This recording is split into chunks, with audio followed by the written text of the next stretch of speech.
गोस्वामी जी महाराज पूर्व प्रसंग में वर्णन किए। श्री कागभुसुंडी जी श्री गरुड़ जी से कहते हैं कि काल की प्रेरणा से मैं विंध्याचल पर्वत पर जाकर के अजगर शरीर प्राप्त किया और कुछ काल बीतने के बाद फिर बड़ी आसानी से उस शरीर को भी मैंने परित्याग कर दिया।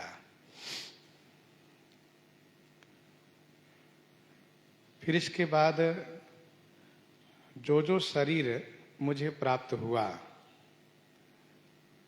हे पक्षीराज, उन सभी शरीरों को बड़ी आसानी से मैं परित्याग करता गया।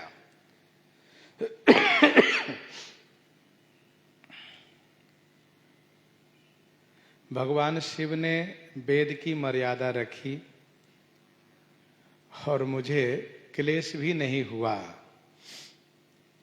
इसी प्रकार से मैंने अनेक शरीर धारण किए, परंतु मेरा ज्ञान सभी जगह बना रहा। मैं पशु भी बना, पक्षी भी बना, देवता भी बना, मनुष्य भी बना और आखिरी में मैं ब्राह्मण का शरीर प्राप्त किया। चर्म देह द्विज कई मैं पाई, सुर दुर्लभ पुराण श्रुति गाये, सुर दुर्लभ पुराण श्रुति गाये। चर्म देह द्विज कई मैं पाई। मैं चर्म देह द्विज कई पाई, अर्थात मैंने, चर्म माने अंतिम, आखिरी, चर्म कहते हैं सीमा को, पराकाष्ठा को, अंतिम को, चरम, चरम पर। तो मैंने अंतिम देह ब्राह्मण की पाई। सुर दुर्लभ पुराण श्रुति गाई। पुराण और श्रुति ने गायन किया है कि यह शरीर सुर दुर्लभ, सुर दुर्लभ अर्थात देव दुर्लभ है।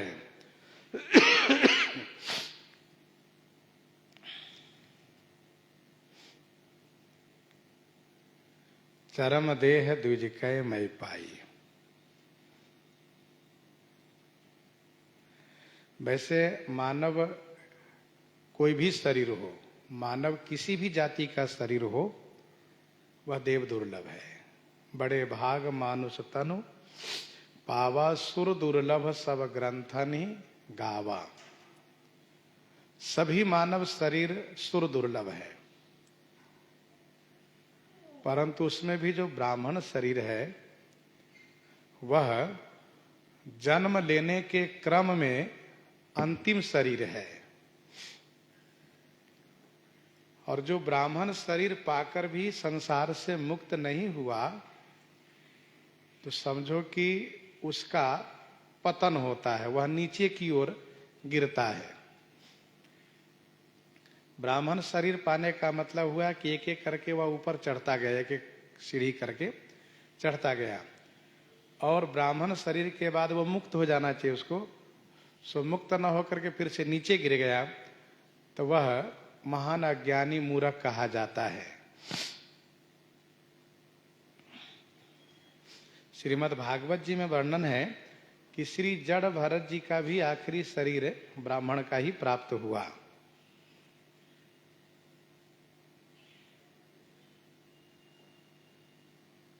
इसीलिए ब्राह्मण शरीर को लेकर के विशेष महिमा पुराणों में, शास्त्रों में गाई गई है। इसमें किसी को ईर्ष्या नहीं होनी चाहिए, किसी को बुरा नहीं मानना चाहिए, और जिनको बुरा लगे उन्हें चाहिए इतिहास पढ़ें। श्री विश्वामित्र जी को ब्राह्मण बनने के लिए कितनी तपस्या करनी पड़ी थी।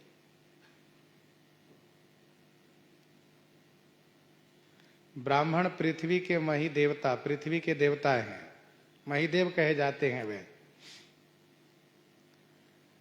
पूजा पाठ सब उन्हीं के द्वारा संपादित होता है। लेकिन जो ब्राह्मण शरीर पाकर भी अपने आप को कल्याण नहीं किया, तो वह ब्राह्मण शोचनीय है, निंदनीय है।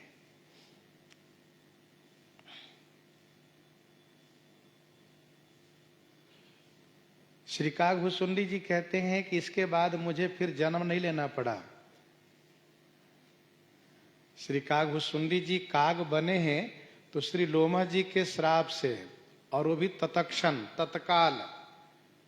जैसे उन्होंने श्राप दिया कि तुम चांडाल पक्षी बन जाओ, सपदि हो ही पक्षी चंडाला, और श्री कागभूषुंडी जी ने कहा कि मैंने तुरंत महात्मा को प्रणाम किया और तत्क्षण काग बन भी गया। लीन श्राप में शीश चढ़ाई, नहीं कछु भय न दीनता, आई तुरत भयो मैं काग तब, तुरत बना। कहाँ सुंदर ब्राह्मण का शरीर था और कहाँ काग बन गए। लेकिन श्री कागभूषुंडी जी को कोई बुरा नहीं लगा। क्यों? क्योंकि उन्होंने अपने पक्ष को बड़ी मजबूती के साथ रखा था, और वो उनका पक्ष है भक्ति पक्ष। और इसी बात से लोमह जी को चिढ़ थी कि तुम्हारे हृदय में पक्ष है, पंख है, जो बाहर नहीं दिखता है, इसलिए बाहर भी दिखे, तुम पक्षी बनो। लेकिन गुस्से में थे, इसलिए बढ़िया पक्षी बनने का श्राप नहीं दे करके काग बनने का श्राप दिए। क्योंकि गुस्से में कोई व्यक्ति किसी को बढ़िया नहीं बना सकता, प्रसन्नता में ही कोई किसी को बढ़िया बना सकता है। तो सुर दुर्लभ पुराण श्रुति गाई। आगे कहते हैं, खेलऊं ताहूं बालकन मीला, करऊं सकल रघुनायक लीला। खेलऊं ताहूं बालकन मीला, करऊं सकल रघुनायक लीला। ताहूं बालकन मीला खेलऊं, ताहूं माने वहां भी, ताहूं माने वहां भी, बालकन मीला अर्थात बालकों से मिलकर के, बालकों के साथ खेल खेलता था। कौन सा खेल? गोली डंडा? कहा नहीं। गेंद क्रीड़ा? कहा नहीं। कबड्डी कबड्डी? कहा वो भी नहीं। तो सकल रघुनायक लीला खेल खेलऊं, श्री रघुनाथ जी की संपूर्ण लीला खेल को मैं खेलता था। करऊं सकल रघुनायक लीला। अच्छा, बच्चों का मन खेल में ज्यादा लगता है।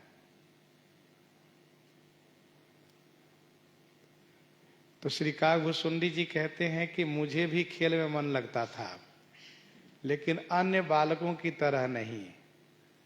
मैं बालकों को बुला करके एक को बना देता था श्री दशरथ जी, एक को बनाता था श्री कौशल्या जी, और फिर एक को बनाता था श्री कैकेयी, एक को बनाता था श्री सुमित्रा जी।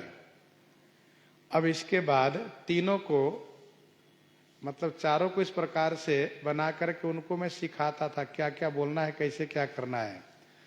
और फिर चार बालकों को मैं, एक को श्री राम जी, श्री भरत जी, श्री लक्ष्मण जी, श्री शत्रुघ्न जी बनाता था। और फिर मैं श्री राम लीला खेल खेलता था। तो हमारे साथ में बच्चों को भी बहुत मन लगता था। बच्चे लोग कहते थे कि देखो भैया, इनके साथ का खेल बड़ा सुखद है, बहुत बढ़िया लगता है, बढ़िया खेलने आ जाएगा तो श्री राम लीला मंच पर हमको लीला दिखाने का अवसर प्राप्त होगा, इसलिए बड़े खुश होते थे वे। और करम सकल रघुनायक लीला, श्री राम जी की सभी लीला खेल खेलते थे। हाँ, इसी बहाने से श्री राम जी के चरित्र का चिंतन होता था। श्री काकभूषुंडी जी के साथ साथ सभी का मन भगवान की लीला में अनुरक्त होता था। लोग गांव देहात में नाटक खेल खेलते हैं, किसी न किसी धर्मात्मा के चरित्र पर वह खेल खेलते हैं। लेकिन श्री काकभूषुंडी जी कहते हैं कि मैं तो श्री राम लीला खेल खेलता था, मुझे बड़ा अच्छा लगता था। लीला की बड़ी महिमा है। लीला गायन श्रवण तथा लीला के अनुकरण में भगवान की विशेष कृपा प्राप्त होती है। विशेष कृपा प्राप्त होती है। आप कभी भी लीला के चिंतन में, लीला में मन लगाइए, फिर देखिए कितना आनंद आता है। तो करम सकल रघुनायक लीला, भगवान श्री कृष्ण चंद्र जी उस महारास की लीला से अंतर्ध्यान हो गए, जिससे गोपियों को बहुत कष्ट प्राप्त हुआ। फिर गोपियों ने बहुत खोज किया, लेकिन श्री कृष्ण जी दिखाई नहीं दिए, कहीं प्राप्त नहीं हुए। तब सभी ने मिलकर के श्री कृष्ण लीला का ही खेल शुरू किया। और श्री कृष्ण लीला का खेल शुरू किया तो भगवान श्री कृष्ण चंद्र जी प्रकट हो गए। जब यह हुआ कि कृष्ण कौन बनेगा, श्री कृष्ण भगवान आ गए, प्रकट हो गए। श्रीमद् रामचरितमानस के लेखक पूज्यपाद गोस्वामी तुलसीदास जी महाराज को चित्रकूट में कामदगिरी की परिक्रमा करते हुए भगवान श्री राम जी की विभिन्न लीलाओं का दर्शन प्राप्त हुआ। रात्रि में वे परिक्रमा करते थे तो उनको लीला मंचन दिखाई देता था और मन में होता कि चलो सुबह देखे कहाँ क्या है। सुबह मैदान खाली दिखता था तो सोचते थे कि रात्रि में इतना सुंदर यहाँ पर लीला का आयोजन हो रहा था, लीला का समारोह हो रहा था, और ये सब गए कहाँ।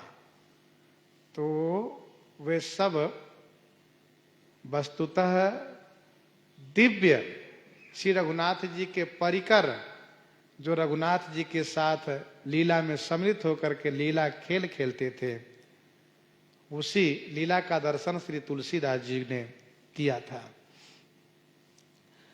तो श्री काकभूषुंडी जी कहते हैं कि मैं तो बालकों के साथ मिलकर के श्री रामलीला खेल खेलता था। कुछ लोग समय पास करने के लिए तमाम प्रकार के खेल, उसी में गलत खेल भी शुरू कर देते, जुआ आदि, पत्ती खेलना, पैसे पैसे खेलना, ये सब उसको गलत रास्ते पर ले जाता है वह खेल। और आज के समय में मोबाइल से खेल शुरू हुआ, वह भी गलत रास्ते पर ले जाता है बुरी तरह से। जो उसका व्यसनी बनता है वह परेशान हो जाता है। तो कहने का अभिप्राय यह है कि खेल खेलना हो तो भगवान की लीला खेल खेलना चाहिए। अब श्री काकभूषुंडी जी कहते हैं, प्रौढ़ भये मोहि पिता पढ़ावा, प्रौढ़ भये मोहि पिता पढ़ावा, समुझऊँ सुनऊँ गुनऊँ नहीं भावा, समुझऊँ सुनऊँ गुनऊँ नहीं भावा। प्रौढ़ भये मोहि पिता पढ़ावा, समुझऊँ सुनऊँ गुनऊँ नहीं भावा। प्रौढ़ भय माने बड़े होने पर, सयाने होने पर पिताजी ने मुझे पढ़ाना शुरू किए। उनकी बड़ी ममता थी और सभी पिता को पुत्र पर ममता होती ही है, होनी भी चाहिए। प्रौढ़ भय माने सयाने होने पर, कुछ समझदार होने पर पिताजी पढ़ाने लगे। मैं समझता था, सुनता था और गुणों माने विचार करता था, तो मेरे मन को वह विद्या नहीं भाती थी। समझऊँ सुनऊँ गुनऊँ नहीं भावा।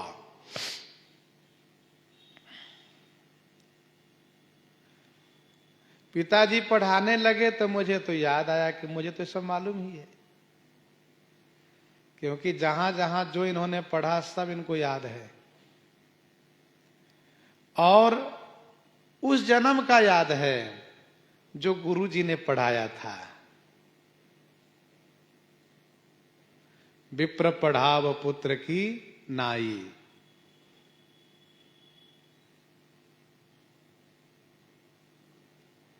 बाहिज नम्र देख मोहि साई, विप्र पढ़ाव पुत्र की नाई। सब याद है। फिर और कुछ जो पढ़ा मैं उसको भी मैं सुनता था, समझता भी था कि इसका मतलब ये होता है, इसका मतलब ये होता है। श्री काकभूषुंडी जी समझ करके पढ़ रहे हैं, ये अच्छी बात है।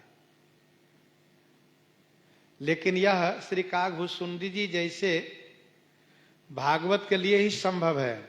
हम लोग कम से कम पढ़ के भी समझ जाए तो यह हमारा सौभाग्य होगा। समझने का मतलब ये होता है कि यथार्थ समझे। पढ़ाने को तो तोता को भी पढ़ा दिया जाता है, वो भी पढ़ लेता है, लेकिन उसके पढ़ने न पढ़ने का कोई मतलब नहीं होता है। एक सज्जन ने देखा तोता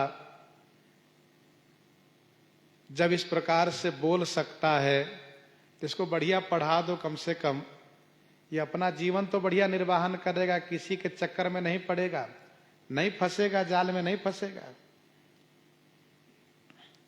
उसको पढ़ा दिया, कहा सुनो, शिकारी आएगा, शिकारी आवेगा, जाल बिछाएगा, दाना डालेगा, लोभ से मत फंसना। समूह तोता को प्रशिक्षित उसने किया। इसके बाद वे सब उड़ गए, क्योंकि उनको बंदी बना के रखना नहीं था, उनको आजाद करना था। उड़ गए वे सब। और इसके बाद घंटे 2 घंटे के बाद उन्होंने देखा कि एक जाल में फंसा हुआ उन्हीं तोता में से यही पाठ पढ़ रहा है, शिकारी आएगा, जाल बिछाएगा, दाना डालेगा, लोभ से नहीं फंसना। पढ़ाने वालों ने, शिक्षा देने वालों ने अपना हाथ माथे पर ठोका, व्यर्थ में ही हमने परिश्रम किया। तो पढ़कर भी यदि नहीं समझा तो पढ़ाने वाले अपना दुर्भाग्य ही समझते हैं।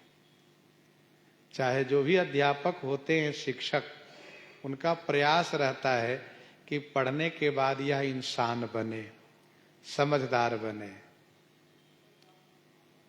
प्रौढ़ भय मोहि पिता पढ़ावा। श्री काकभूषुंडी जी का पूर्व का ही सब ज्ञान प्राप्त है, इसलिए समझऊँ सुनऊँ गुनऊँ नहीं भावा। मैं विचार करता था यह तो लौकिक विद्या है। पिताजी पढ़ा रहे हैं कि मेरा बेटा पंडित बन जाए, कर्मकांड का विद्वान हो जाए, खूब बढ़िया पूजा पाठ करा करके दक्षिणा प्राप्त करें और उस दक्षिणा से अपने परिवार को और मेरा पोषण करें। यही मेरे पिताजी का उद्देश्य है। पिताजी ये नहीं चाहते हैं कि पढ़ लिख करके ये भगवान का भक्त बन जाए, खूब भजन करें, सांसारिक प्रपंच में न पढ़ करके बल्कि सन्यासी बन जाए, बाबा जी बन जाए। ये पिताजी नहीं चाहते। और सही बात यह है कि कोई पिताजी चाहते भी नहीं। ठाकुर जी जिन पर कृपा करे वह भले ही इस मार्ग पर आ जाएं, इस मार्ग में आ जाएं। अति हरि कृपा जाहि पर होई, पाँव दे यही मार्ग सोई। अति हरि कृपा जाहि पर होई, पाँव दे यही मार्ग सोई।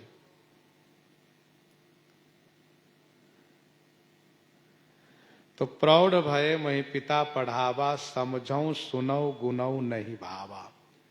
मैं विचार करता था कि तोता मैना बढ़िया पढ़ लेता है तो पिंजरे में उसको बंद कर दिया जाता है। यदि हम बढ़िया कर्मकांडी बन जाएंगे, कर्मकांडी ब्राह्मण बन जाएंगे, तो लोक में हमारी प्रतिष्ठा होगी, लोग हमें बुलाएंगे, पंडित जी आप ही से हम पूजा करवाएंगे, पंडित जी आपसे ही हम अनुष्ठान करवाएंगे, पंडित जी आप कृपा करके आइएगा, आपसे पूजा कराने में हमें बड़ा लाभ होता है।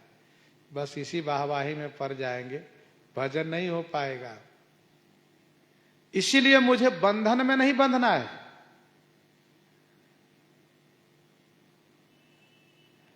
पढ़ाते हैं सा विद्या या विमुक्त है, विद्या वही है जो विमुक्त कर दे। लेकिन जरा सोचिए, कहां इस बात की शिक्षा दी जाती है कि तुम मुक्त हो जाओ। शिक्षा तो यही दी जाती है कि इस तरह से पढ़ाई लिखाई करो जिससे परिवार का भरण पोषण बढ़िया से कर सको।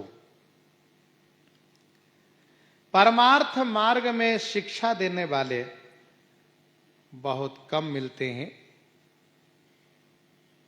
और जो मिलते हैं तो शिक्षा लेने वाले भी बहुत कम मिलते हैं। समझो सुनो गुनो नहीं भावा। श्रीमद् भागवत जी में वर्णन है, श्री जड़ भरत जी महाराज के पिताजी ने यह विचार किया कि बेटे को श्रावण से वेद अध्ययन करवाऊंगा, श्रावण से वेद पढ़ाऊंगा। तब उन्होंने 4 महीने मेहनत किए, चैत, बैसाख, जेठ, आषाढ़, 4 महीने तक मेहनत किए पिताजी उनके, और एक गायत्री नहीं पढ़ा पाए, गायत्री याद नहीं करा पाए। बहुत प्रयास किए, दुलरा करके, पुचकार करके, डांट लगा करके, सब प्रकार से भय दिखा करके, तुम मूर्खे रहोगे, तुम्हें खाने को नहीं मिलेगा, तुम्हें कोई पूछेगा नहीं, तुम्हें भीख नहीं मिलेगी, पढ़ते नहीं हो, तमाम प्रकार से भय दिए, लेकिन कोई फर्क नहीं पड़ा। श्री जड़ भरत जी कहते हैं पिताजी जो पढ़ाते थे उसका विपरीत ही वह सुनाते थे पिताजी को। पिताजी थक गए, ये नहीं पढ़ेगा। एक बात ध्यान दीजिएगा, जो सीखना चाहेगा उसको सिखाया जा सकता है और जो सीखना नहीं चाहेगा उसको सिखाया नहीं जा सकता है।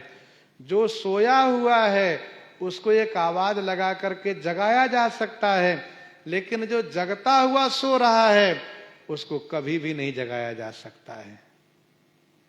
जो जानबूझ करके गलत रास्ते पर चल रहा है उसको कोई समझा नहीं सकता है। वह यही समझता है कि हमें मूर्ख समझते हैं, हमको समझा रहे हैं, बताओ हम नहीं जानते हैं क्या, बताओ समझाने लगे हमको। ये वही मानता है। मूर्ख हृदय न चेत, जो गुरु मिले ही बिरंची शिवा।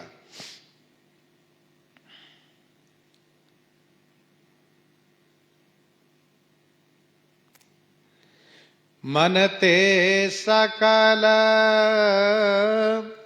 वासना भागी, केवल राम चरण लय लागी मन ते सकल वासना भागी।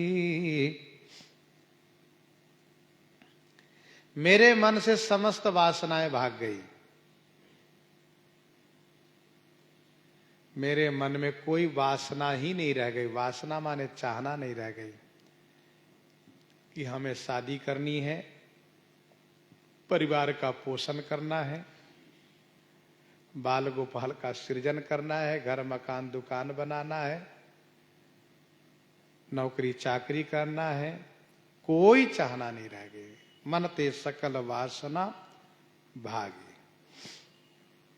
केवल राम चरण लय लागी। केवल भगवान श्री राम जी के चरण में लय लागी माने लगन लग गई। लय लागी माने लगन लग गई।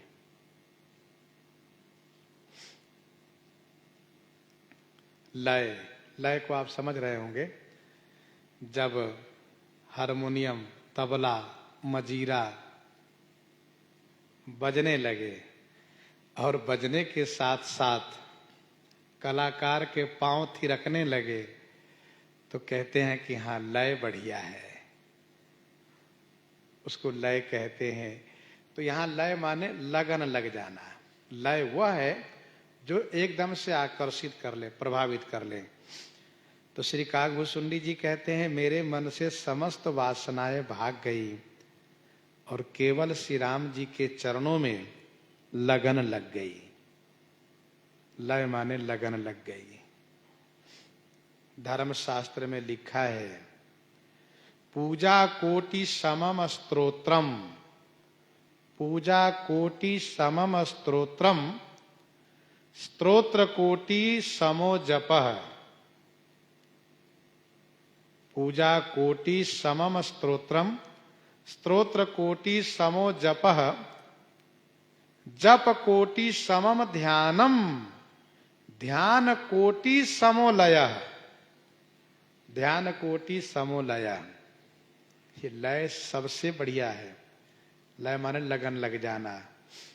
पूजा कोटि समम स्तोत्रम, स्तोत्र कोटि समो जपः, जप कोटि समम ध्यानम, ध्यान कोटि समो लयः। साधक नाम जपहि लय लाए, साधक नाम जपहि लय लाए, होहि सिद्धि अनि मादिक पाए, होहि सिद्ध अनि मादिक पाए। लगन होनी चाहिए, फिर तो क्या कहना है, जीवन धन्य हो जाता है। आप जो काम कर रहे हैं उसमें आपको लगन लगनी चाहिए। ध्यान रहे, भजन कर रहे हैं तो भजन में लगन लगे। आप काम कर रहे हैं तो उसमें लगन लग जाए। आप पढ़ाई कर रहे हैं तो उसमें लगन लग जाए। आप जो कुछ सीख रहे हैं उसमें आपकी लगन लग गई तो समझ लो कि आप जरूर सफल होंगे। दास जब श्री स्वामी मणि रामदास छावनी में रह करके पढ़ता था तो उस समय में देखता था कि छावनी में लीला के परिकर लोग रहते थे, श्रीधाम वृंदावन से आकर के। तो उस समय एक कुछ सीखने की लगन लग गई कि हम व्यास बने। तो पंगत बैठे तो चलते फिरते तो उंगली पर वो उसको याद करते हुए और रटते हुए और गुनगुनाते रहे। हमेशा हमेशा गुनगुनाते हुए दिखाई दे। तो हमने कहा हाँ ये बढ़िया बात है। एक पढ़ने वाले थे तो उनको ये था कि हमेशा याद ही करते दिखाई दे। पर्ची में लिख लें और पुस्तक लिया तो हमेशा रह नहीं सकते। पर्ची में लिख लें, याद उसको रटते रहे, देखते रहे, याद करते रहे और फिर गुनगुनाते रहे। तो ये इसको लगन कहता है, इसी को लगन कहा जाता है। यही लगन कहलाता है कि उसी में बिल्कुल तत्पर रहे, मन वहीं लगा रहे। तो मनते सकल वासना भागी, केवल राम चरण लय लागी। और एक बात ध्यान दीजिएगा, जहां कोई वासना नहीं होती है वहीं तो भगवान का निवास होता है। सकल काम नाहीन जे, राम भगति रस लीन। नाम सुप्रेम पियो सहृदय, तिन्हु किए मन मीन। तिन्हु किए मन मीन। नाम सुप्रेम पीयूष हृदय, तिन्हु किए मन मीन।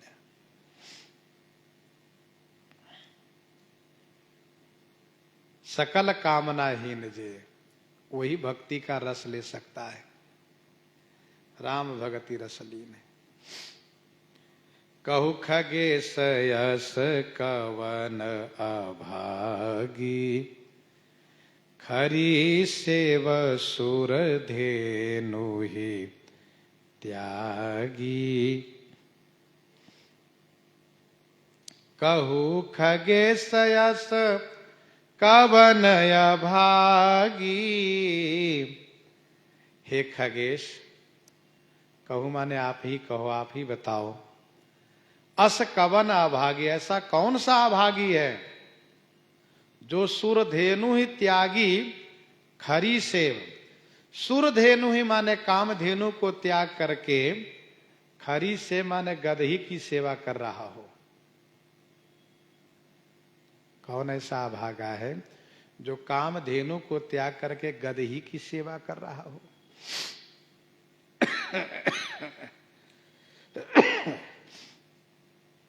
वह सचमुच अभागा है, कामधेनु को छोड़कर के गदही की सेवा करता है। सांसारिक वासनाएं गदही है। सांसारिक सुख की वासना यह गदही की सेवा है, और भक्ति की चाहना करना, भक्ति करना, यह कामधेनु की सेवा है।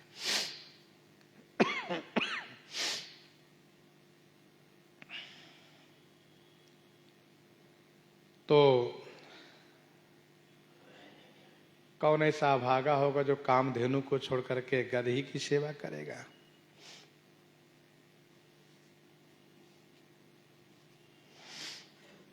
ध्यान दीजिएगा,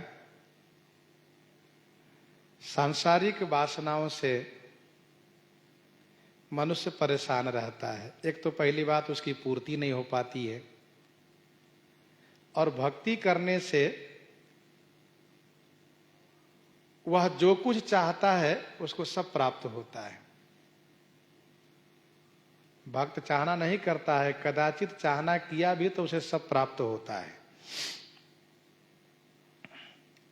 प्रश्न ये उठता है कि विद्या तो अच्छी चीज है, विद्या पढ़नी चाहिए। अब यदि ये कहा जाए कि नहीं पढ़ना ठीक नहीं है, तब तो लोग लड़के लोग तो और खुश हो जाए, चलो पढ़ना बेकार है। पर ध्यान दीजिएगा, श्री काकभूषुंडी जी जैसे जो हो, श्री प्रहलाद जी जैसे हो, जिनको पहले से ज्ञान प्राप्त है, उन्होंने पढ़ना गलत समझा, मतलब पढ़ना ठीक नहीं समझा। श्री जड़ भरत जी जैसे हो, नहीं तो पढ़ना चाहिए, अवश्य विद्या पढ़नी चाहिए। तो श्री काकभूषुंडी जी विद्या को अनादर क्यों किए? जब विद्या अच्छी चीज है, विद्या पढ़नी चाहिए, विद्या कल्याणकारी है, विद्या से ही ज्ञान होता है, विनम्रता होती है। इसका समाधान यह है कि उपनिषद कहता है कि पहले अपरा विद्या को पढ़िए, अपरा विद्या को पढ़िए। अपरा विद्या माने वेद, पुराण, उपनिषद, वेदांग सब पढ़िए।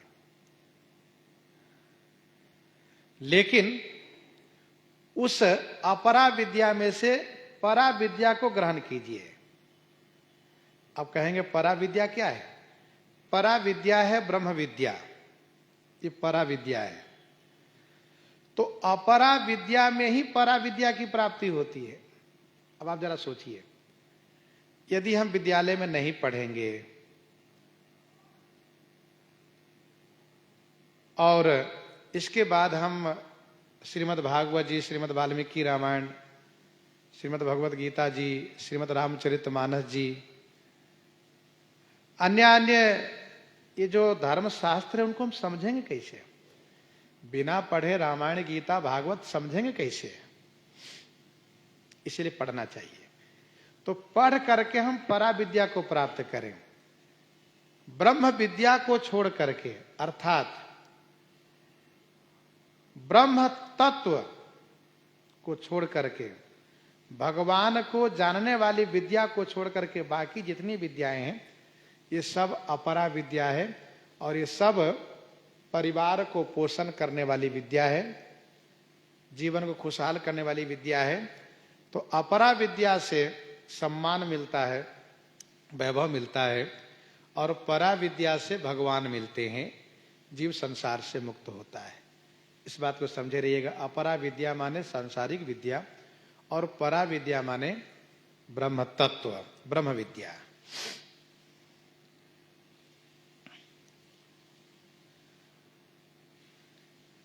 मनते सकल वासना भागी, समस्त वासनाएं भग गई। इसलिए इस पंक्ति में कहा कि ये सुख वासना खरी है, खरी माने गदही है, और केवल रामचरण ने लागी, यही कामधेनु है। कामधेनु समस्त कामनाओं को प्रदान करती हैं, अभिष्ट को देती हैं। प्रेम मगन मोहि कछु न सोहाई, प्रेम मगन मोहि कछु न सोहाई, हारे ओ पिता पढ़ाई पढ़ाई। मैं श्री राम प्रेम में मगन रहने लगा, इसलिए मुझे कुछ भी नहीं सुहाता था, कुछ भी अच्छा नहीं लगता था। पिताजी कहते थे बेटा गायत्री याद करो, रुद्री याद कर लो, अमुक मंत्र याद कर लो, पर मुझे नहीं अच्छा लगता था। हारे वो पिता पढ़ाई पढ़ाई, पिताजी पढ़ा पढ़ा करके हार गए, थक गए, मान लिए कि ये पढ़ेगा नहीं, मूर्ख रहेगा। पर पिताजी की बड़ी ममता थी, बड़ा स्नेह था, बड़ी चिंता उनको होती थी कि इसका जीवन निर्वाह कैसे होगा। ये ब्राह्मण का बालक है, कैसे जीवन निर्वाह करेगा? पूजा पाठ ही इसको नहीं आएगा तो क्या करेगा?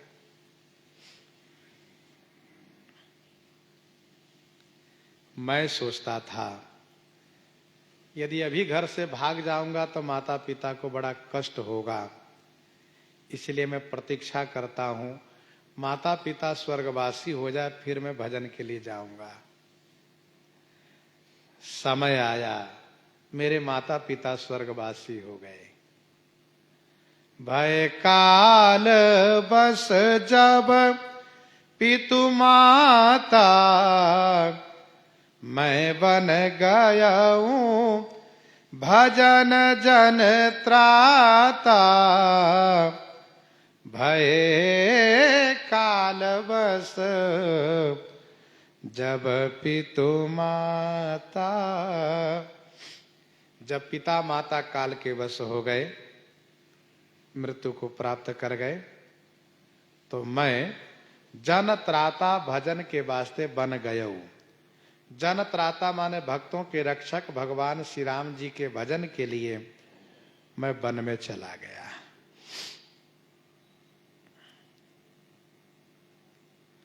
माता पिता स्वर्गवासी हो गए,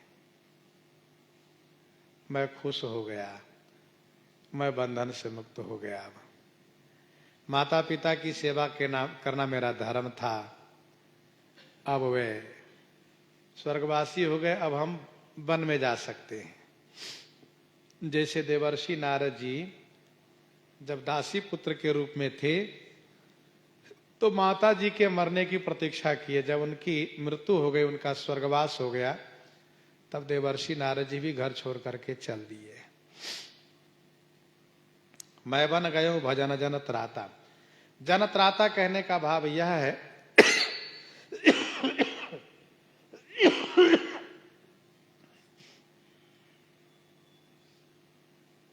वन में भक्त की रक्षा भगवान करते हैं, भक्त की रक्षा भगवान करते हैं, इसलिए उनको जनत्राता कहा। फिर तो जहाँ जहाँ विपिन मुनीश्वर पावऊं आश्रम जाई जाए सिर नावऊं।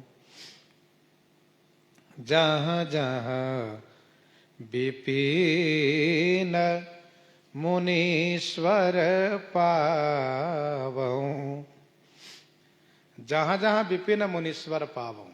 विपिन माने वन में, जहाँ जहाँ मुनीश्वर माने मुनि श्रेष्ठ को मैं दर्शन करता था, जहाँ जहाँ मुनीश्वरों को देखता था। आश्रम जाई जाई सिर नावऊं, उनके आश्रम में जा जा करके उनको प्रणाम करता था। महात्मा पूछते थे, बच्चा कैसे आना हुआ, क्या बात है, बाबा जी बनने का मन है क्या? हाँ महाराज, मन में विचार तो कुछ ऐसा ही है। अच्छा महाराज, आप श्री राम जी का भजन करते हैं ना? कहाँ, आप श्री राम जी की कथा सुनाइए हमको। अच्छा ठीक है बच्चा, बैठो सुनो। बूझऊ तिन्हि राम गुण गाहा, कहीं सुनाऊं हर्षित खगनाहा।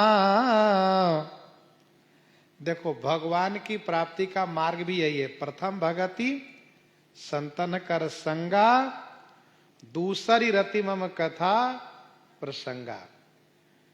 पहली संगति साधु की हो, और साधु की संगति उनकी संगति हो जो भगवान की कथा हमें सुनावे, भगवान के तत्व से, भगवान से अवगत करावे। तो प्रथम भगति संतन कर संगा, दूसरी रति मम कथा प्रसंगा। बूझौ तिन्हि राम गुण गाहा, तिन्हि राम गुण गाहा बूझौ। हे खगनाहा, खगनाहा माने पक्षीराज, हे पक्षीराज मैं उनसे श्री राम जी की गुण गाहा, गाहा माने कथा, श्री राम जी की गुण कथा में पूछता था। और फिर वे कहाँ ही माने कहते थे, और मैं हर्षित होकर के, प्रसन्न होकर के सुनता था। कहाँ ही सुनाऊं हर्षित खगनाहा।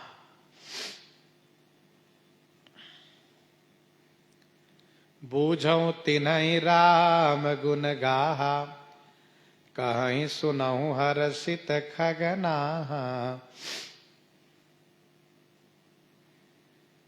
कथा शब्द हिंदी है, गाथा शब्द संस्कृत है, और गाहा शब्द अपभ्रंश है।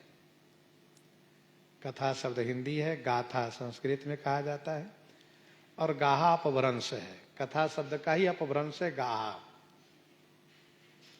कलजु केवल हरिगुण गाहा।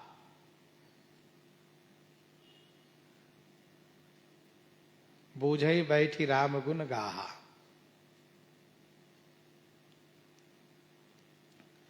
तो बूझौ तिन्हि राम गुण गाहा, मैं उनसे श्री राम जी की गुण कथा पूछता था। महाराज ये सुनाइए कि श्री राम जी कैसे दयालु हैं, दयालुता पर सुनाए। फिर कहा, महाराज ये बताइए कि श्री राम जी शरणागत वत्सल कैसे हैं, उसको सुनावे। फिर पूछे कि बताइए भगवान अपने भक्त से कितना प्रेम करते हैं। इस प्रकार से पूछते जाए, वे सुनावे। मैं प्रसन्न होकर के सुनता था, मुझे बड़ा अच्छा लगता था। जिनको भगवान में प्रेम होता है उनको भगवान की कथा अच्छी लगती है। कुलिस कठोर निठुर सोई छाती। गोस्वामी जी ने कहा कुलिस कठोर निठुर सोई छाती, सुनि हरि चरित न जो हर साती। सुनि हरि चरित न जो हर साती।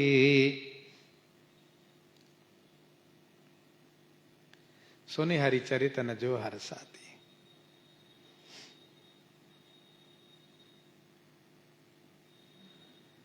तो बड़ी प्रसन्नता के साथ मैं कथा सुनता था।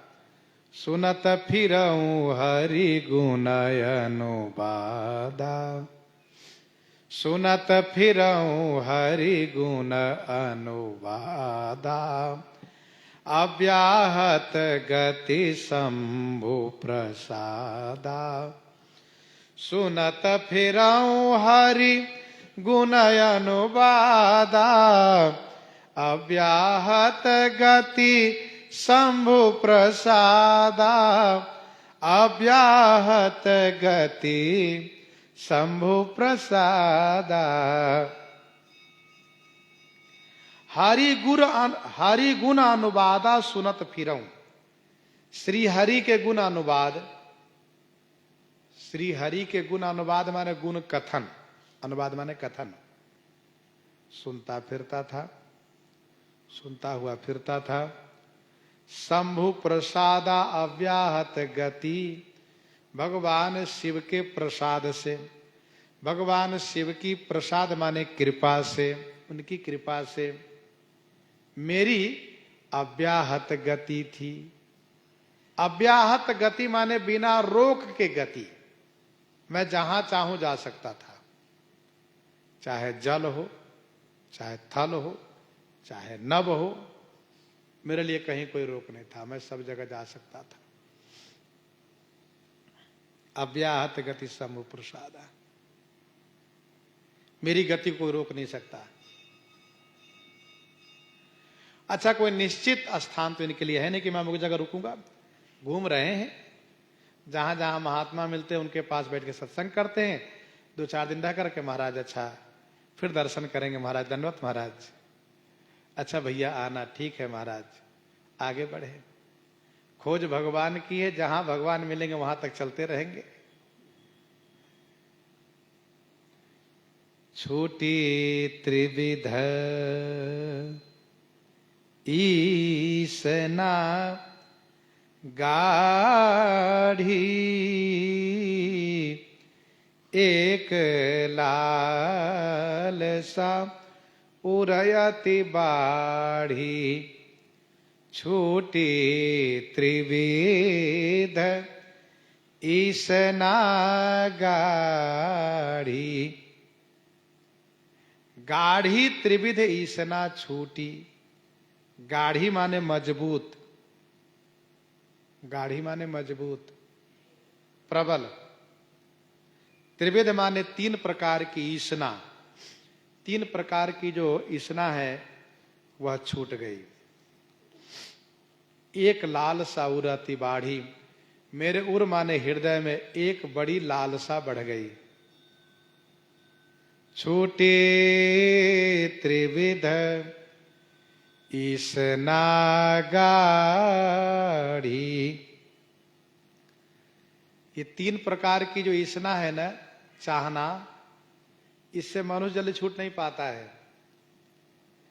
एक छोड़ता है तो दूसरी ईसना बढ़ जाती है, 2 को छोड़ दिया तो तीसरी ईसना बढ़ गई। इसका नाम क्या है? सुतबित लोक ईसना तीनी। सुतबित लोक ईसना तीनी, कही कई मति न कृत न मलिनी। सुतेसना, वितेसना और लोकेसना। सुतेसना, पुत्र चाहिए तो उसके लिए विवाह करो, फिर घर बनाओ, बढ़िया परिवार हो, ये सुतेसना है। और इसके बाद वितेसना, धन चाहिए, धन की कामना है कि इतना धन मिले हमें, इतना मिल गया तो और मिले और मिले कभी पूरा ही नहीं होता। अच्छा मान लो जिसने सुतेसना वितेसना को छोड़ दिया, हमको बेटा नहीं चाहिए, ना बेटा चाहिए ना विवाह करेंगे। अच्छा ठीक है भाई, बाबा बन के रहिए। हमें धन भी नहीं चाहिए, धन को नहीं छुएंगे, धन भी नहीं चाहिए, रखना भी नहीं है, चाहिए भी नहीं। अरे भाई तो बड़े त्यागी हैं आप, महान त्यागी। न परिवार इन्होंने बसाया, न धन चाहा, सुतेसना भी नहीं, वितेसना भी नहीं। अरे महाराज बहुत बड़े त्यागी महाराज। अब उनको लोकेशना परेशान कर दिया, लोग हमको माने कि हम बड़े त्यागी हैं, ये लोकेशना है। लोकेशना माने प्रतिष्ठा, चाहना होना, लोग हमको महान समझे। तो एक न एक वासना बनी रहती है, सुतेशना वितेशना लोकेशना। श्री काकभूषुंडी जी कहते ये बहुत मजबूत ईसना है। मैं इन तीनों से मुक्त हो गया, न मुझे सुतेशना की चाहना रही, न वितेशना की चाहना रही, न लोकेशना। कोई अच्छा कहे कोई बढ़िया कहे इसकी भी चाहना नहीं। अर्थात लोग हमको प्रणाम करें, हमको स्तुति करें, हमको महान माने, से कोई चाहना नहीं। कोई गाली दे तो का उसको भी कोई फर्क नहीं पड़ता, बिल्कुल सम हो गए। राम राम किए तो ठीक, गाली दिए तो ठीक, बिल्कुल सम, सममान निरादर आदर ही। तो ये तीनों इसना समाप्त हो गई। मेरे मन में एक बहुत बड़ी लालसा बढ़ी। कौन सी लालसा? आगे गोस्वामी जी कहते हैं, राम चरण बारिज जब देखूं, राम चरण बारिज जब देखूं, तब निज जन्म सुफल करि लेखूं। राम चरण बारिज जब देखूं, श्री राम चरण बारिज माने कमल, श्री राम चरण कमल, बारिज माने कमल। श्री राम चरण कमल में जब दर्शन करूंगा, तब निज जन्म सुफल करि लेखूं, तब मैं अपने जन्म को सुफल करके समझूंगा। ध्यान दीजिएगा, मानव शरीर की सार्थकता इसी में है। मानव शरीर का सर्वोत्कृष्ट फल यही है कि शरीर रहते भगवान का दर्शन प्राप्त हो जाए। मरने के बाद तो किसी किसी पापी को भी भगवान मिल गए हैं, तो शरीर की सार्थकता उसमें नहीं कही जाएगी। शरीर का परम लाभ यही है कि शरीर रहते ही भगवान का दर्शन हो जाए। श्री काकभूषुंडी जी कहते मेरे मन में ये बड़ी अभिलाषा हुई कि जब तक श्री राम चरण कमल का दर्शन नहीं करूंगा, तब तक मैं अपने जीवन को सार्थक सफल नहीं मानूंगा। विनय पत्रिका 218 पद में गोस्वामी जी ने भी यही कामना की है, कबहि दिखाई हो हरि चरण, कबहि दिखाई हो हरि चरण। देखो भाई, प्रयास करना चाहिए कि भगवान का दर्शन किसी न किसी प्रकार से हो, चाहे सपने में ही सही, जागृत में कहीं न कहीं किसी रूप में दर्शन तो हो। ये मेरी अभिलाषा हुई।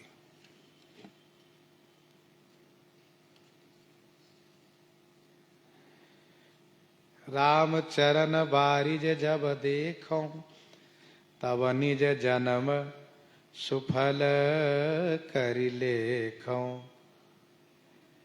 अब मैं महात्माओं से पूछना शुरू किया, महाराज महाराज आपके श्री चरणों में दंडवत महाराज, और बच्चा कहो क्या चाहिए? महाराज हमको श्री राम जी से दर्शन, श्री राम जी का दर्शन करा दीजिए, श्री राम जी से मिलवा दीजिए। अरे बच्चा, श्री राम जी तो सब में है, तुम्हारे हृदय में, हमारे हृदय में, सबके हृदय में। ध्यान करो, श्री राम जी दिखाई देंगे। ना बाबा ना, हम चाहते ध्यान वाला दर्शन नहीं, इन आंखों से दर्शन चाहिए हमको। ऐसा जेहि पूछऊं सोई मुनियस कहई, जेहि पूछऊं सोई मुनियस कहई, ईश्वर सर्व भूतमय अहई, ईश्वर सर्व भूतमय अहई।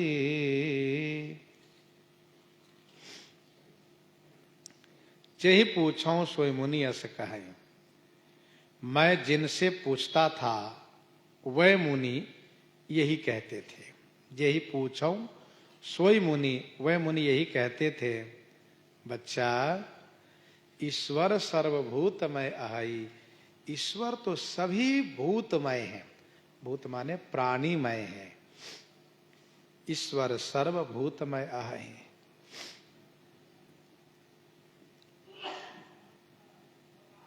जेहि पूछऊं सोई मुनि अस कहै, ईश्वर सर्वभूतमय है।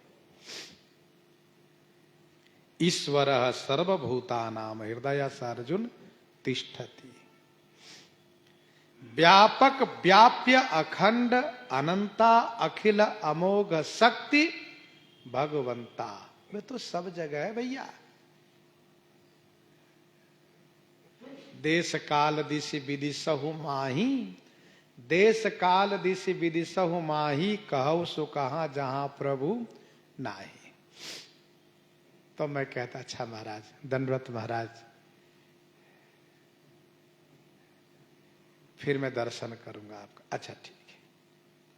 महात्मा भी समझ जाए इनको मेरी बात जमी नहीं, जा रहे हैं, कोई बात नहीं, क्योंकि निर्गुण मत नहीं मोहि सुहाई, सगुण ब्रह्मरति उरय अधिकाई। निर्गुण मत नहीं मोहि सुहाई,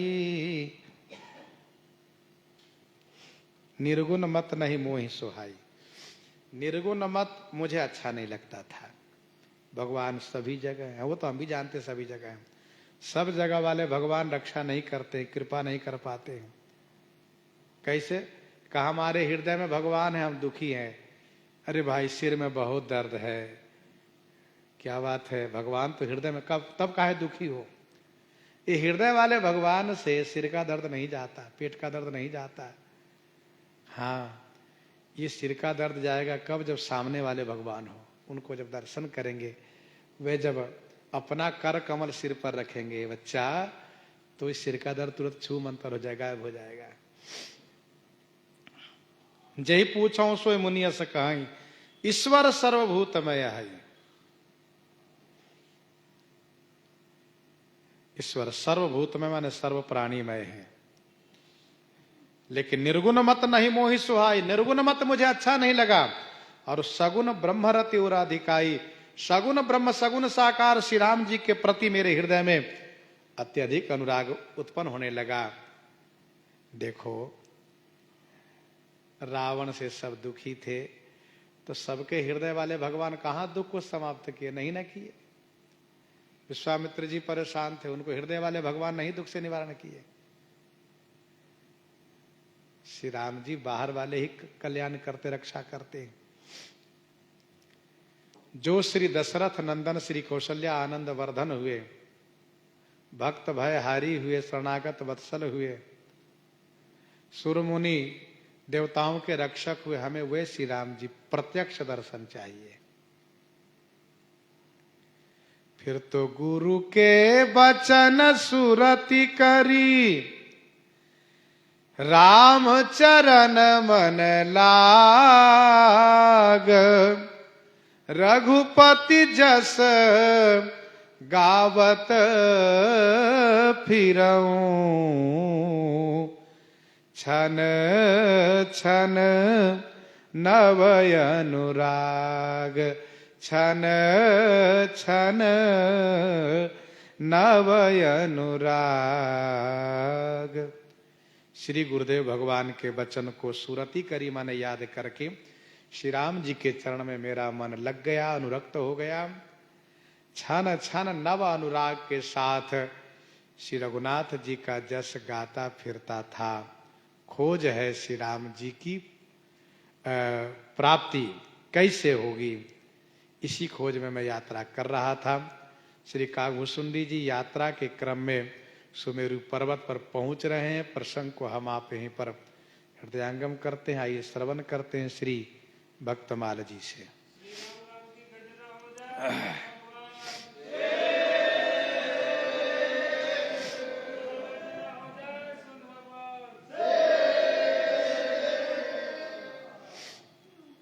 श्री भक्तमाल